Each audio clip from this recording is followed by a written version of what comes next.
Hello Olgeda, Maloi Lele, and a very warm welcome to the Pacific Way. The Pacific region is said to have one of the highest rates of domestic violence in the world. The Pacific Community's Regional Rights Resource Team, or RRT, is working with member states to ensure access to justice for victims of domestic violence. In the Solomon Islands, RRT is taking a new and innovative approach to raise awareness on domestic violence in remote and isolated communities. Man, laut tuh mas ya, ah? Waduh tok lo biala. Makan mo mana? Mama, minum ako sige mau pala. Actions speak louder than words. That is the underlying theme which has inspired an innovative approach to combat violence against women and girls in the Solomon Islands. In 2012, Pacific Island leaders declared that violence against women is unacceptably high in the region and vowed to take a holistic approach to better protect women and girls from all forms of domestic violence.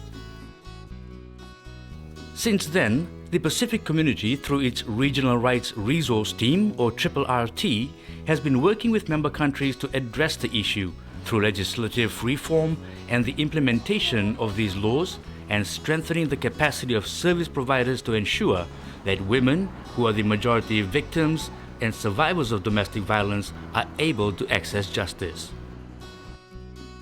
In the Solomon Islands, RRT is supporting the Ministry of Women, Youth, Children and Family Affairs and the Ministry of Justice and Legal Affairs to implement the Family Protection Act of 2014.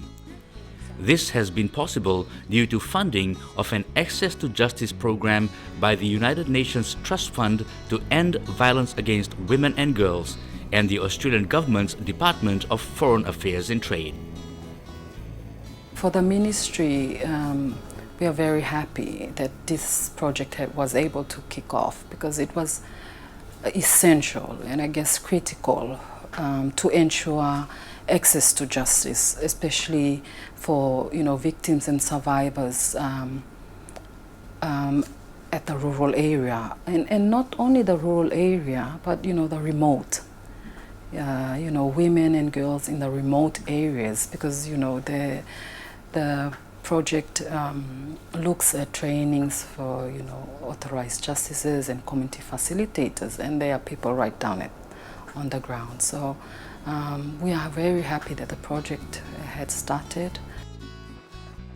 Under the Access to Justice program, community facilitators across Guadalcanal and Malaita have been recruited and trained by RRT. I think one of the most important role I have is to make sure the people in my community that are victims or that are not victims get the understanding of what domestic violence is through my awareness to them. These community facilitators are the first point of contact for a victim seeking assistance. Part of their role is also to raise awareness. However, there needed to be creative and interactive ways in which to get the message across to the people in the communities of Guadalcanal and Malaita. RRT engaged Dreamcast Theatre to find creative ways to target communities in rural and remote areas. The idea of drama came about after a couple of really creative sessions. We wanted to move away from this idea of a single person standing in front of a room and talking at you. We wanted people to engage with the messaging, and we wanted people to listen. It was suggested to us by the local court that this might be a method that you could use. So we started experimenting with it in some of our other work with police prosecutors, and we got some really good feedback, and we wanted to introduce it into this project. So we worked with the authorized justices, and now we're developing a more awareness type drama script with Dreamcast. And I personally think it's effective because it's powerful. It's very moving to watch those scenes in front of you, and it's raw emotion, and it causes people to stop and listen. The crew of Dreamcast bring with them their own personal struggles and emotional experiences, having seen and witnessed the effects of domestic violence. Dreamcast actually get the young people together, actually put them together and train them on ways that they can actually understand issues that affect them, affect the community and the families in the communities that we lived in. Triple RT and the Ministry of Women worked closely with Dreamcast to develop a script which would carry all the relevant messages.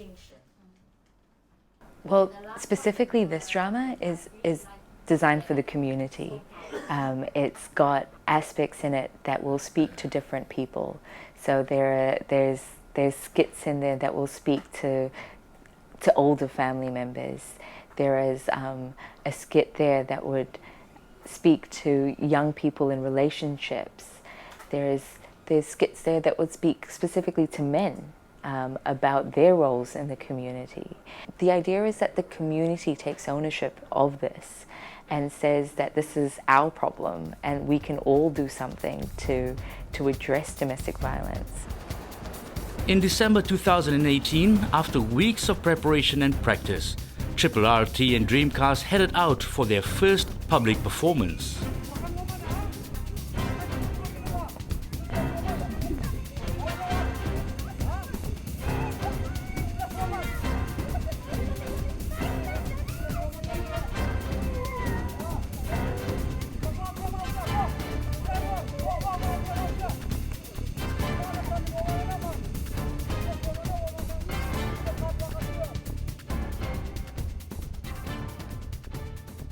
You know, drama, you see it, you know, and I think instantly people can relate to. It's very different, as I said, from reading or, you know, someone telling. So definitely, you know, drama is definitely an effective way, as you said, to grab emotions. More public performances from Dreamcast are planned, and Triple RT continues to work with stakeholders in the Solomon Islands in efforts to expand the program. I think the long-term plan is, our hope is that, you know, women and girls in rural areas where they're mostly affected by domestic violence and they don't have access to a formal court system, that those people have access to protection. That's our long-term goal. Raising awareness through drama while ensuring women and girls who are victims of domestic violence have access to justice irrespective of their geographical location.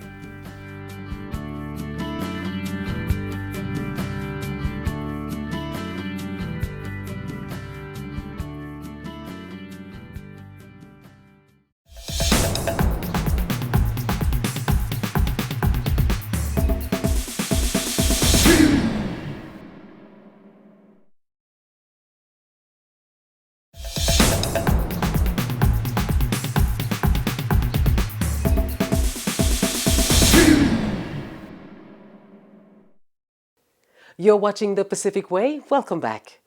The safety of navigation and the protection of the marine environment in the region continues to develop as Pacific Island countries move towards attaining internationally required standards.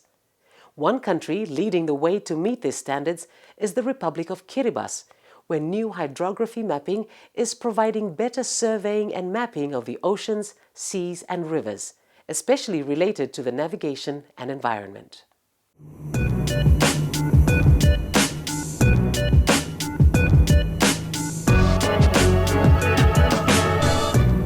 Observing international standards is vital to raising regional maritime safety and security.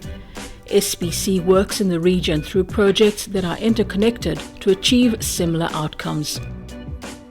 The Pacific Regional Navigational Initiative, or PRNI, is one project that is taking steps to meet this demand and to strengthen the efficiency and value of the region's maritime industry. This includes scientific work related to hydrography, as well as aids to navigation, which is used to update nautical charts. The project also focuses on Pacific-wide maritime capacity building, including maritime legislations reviews, national policy and regulation development, and planning recommendations for increasing the hydrographic capability of targeted Pacific Island countries. Under the PNR project, the three countries targeted were Vanuatu, Kiribati, and Tuvalu. And under the three countries, what we have achieved in the last phase of the project, the last 3 years, is that the three countries have achieved International Hydrographic Organization (IHO) Level 1 maturity model. So what does Level 1 maturity model is that the charts for those countries are updated. So that's what the Level 1 is.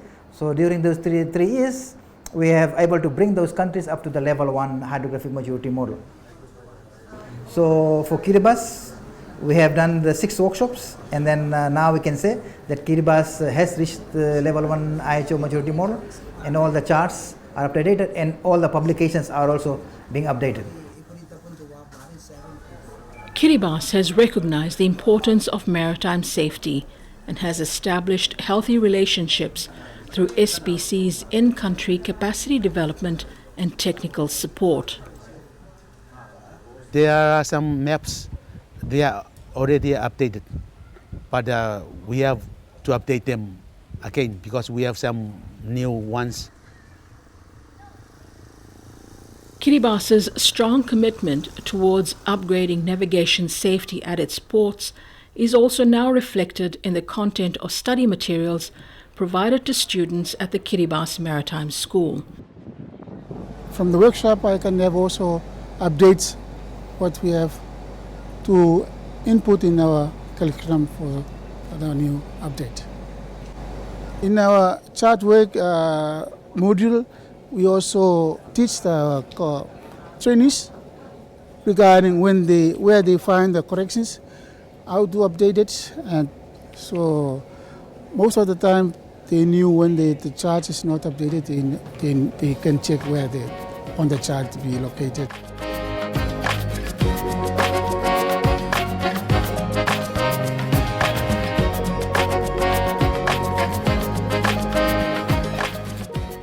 Some 3,000 kilometers away from Kiribati, the nation of Vanuatu was also faced with challenges in its maritime sector. Up until 2015, the island nation was relying on navigation maps which were 70 years old. In terms of Vanuatu, we also had very good support from Ports Authority Vanuatu, whereby the ISO navigation manager and also the MSI coordinator, Robson Aru, were very helpful in us getting these projects implemented and then continue to implement. Working closely with the PRNI team, Vanuatu officials were able to update majority of their old navigational charts, making an immediate impact. Work is now being done to identify other areas around Vanuatu that could benefit from new charting. Before we had the charts done in 2015, the charts that we had throughout the country were either 1945 charts, which is World War II charts, or completely outdated. Right? So you can imagine there's already 11 charts that were updated for a very small area. The huge amount of water that is yet to be charted, we are still to do that. So we've submitted to the cabinet a list of 35 priority areas already. And once it's approved, then we will start looking for funding.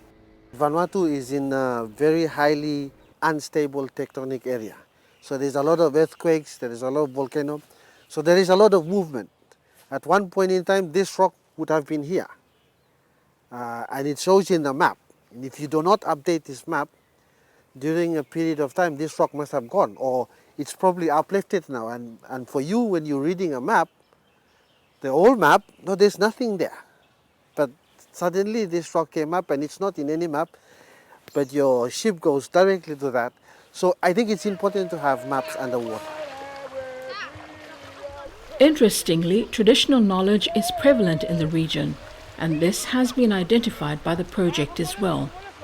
So indigenous knowledge is very important in this sense that the people on the ground, they know what's happening, which we are not aware of, and they do help us bring these issues up to date, and then we are able to use this new data or knowledge to update our charts. You can say that it's a two-way thing. So we get information from the stakeholders, it goes back to the charting authority, and then comes back in updated charts which are used by the stakeholders. So it's like two-way stuff.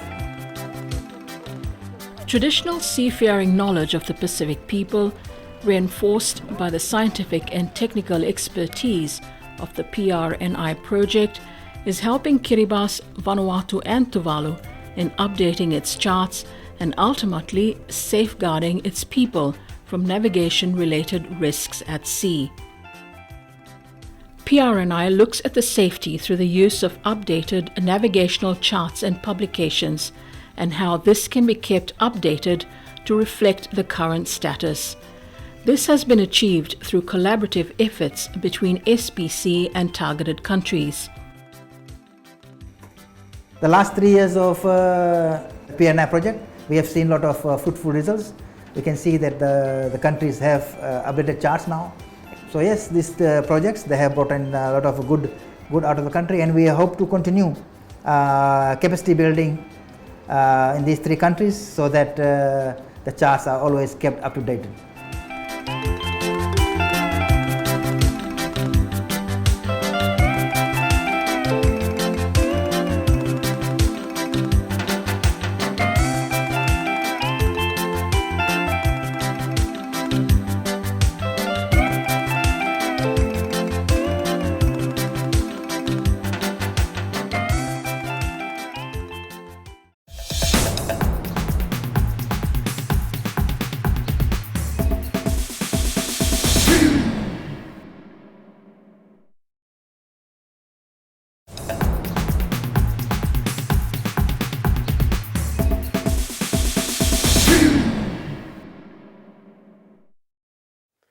Unfortunately, we've run out of time, but we leave you with this cultural performance from Yap, one of the 4 states of the Federated States of Micronesia. To find out more about tonight's stories or the Pacific Way, you can find us on YouTube and on Facebook. Until next week, ale ka kite anō.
What you saw was one of the dances that we were performing during this Festival of Art, and that was the men's standing dance.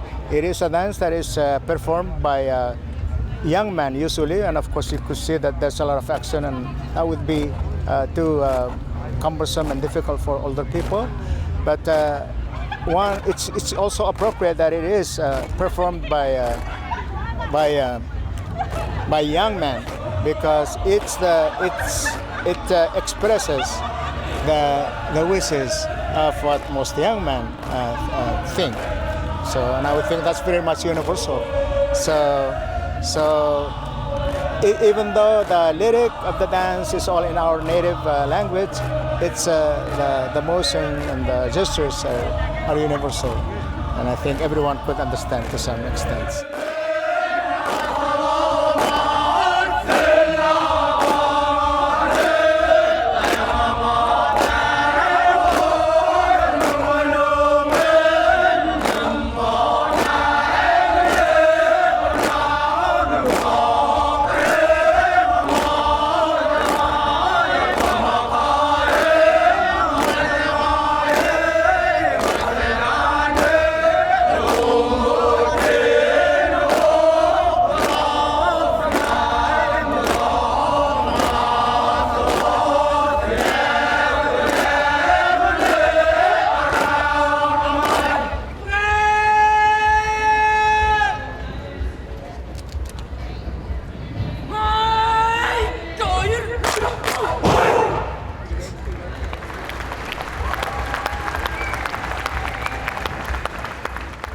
The men are wearing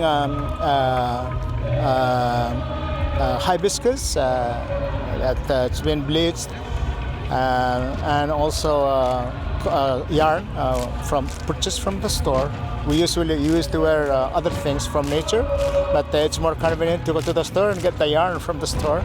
So, and the headwear is usually composed of other things that you obtain from the store, or the young coconut leaves, and also tea leaves that you tie around the ankle. Things that are colorful. That's basically it. You go look for something that is colorful and attractive.